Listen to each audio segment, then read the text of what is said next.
We're going to have quite an ending to the show. But, you don't have to go to Paris either. There's another haunted place where retrocognitive activity takes place. And that is at the battlefield of the Civil War at Gettysburg. Lots of stuff happened.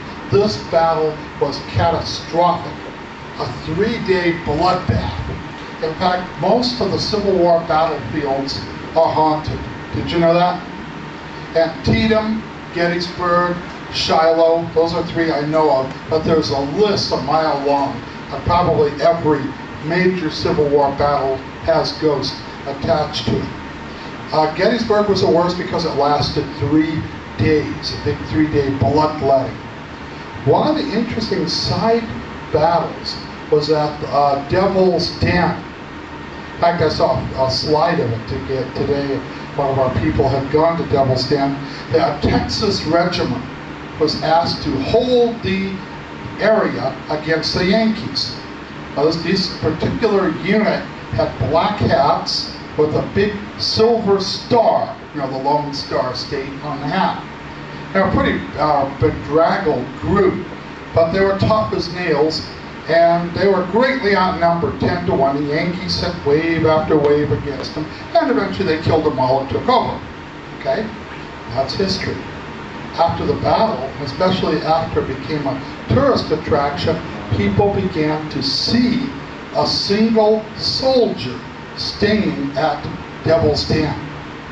And everyone described him as having the black hat with the star and his outfit. Even stranger, wasn't long after that, in the 1950s, that the ghost actually interacted with the park visitors.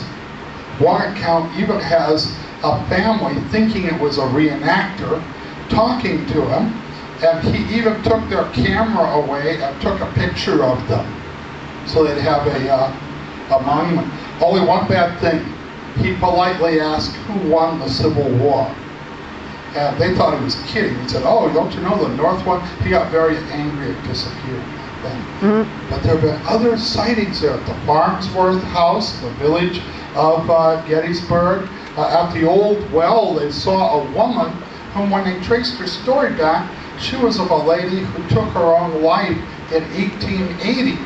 So it wasn't linked to the battle at all.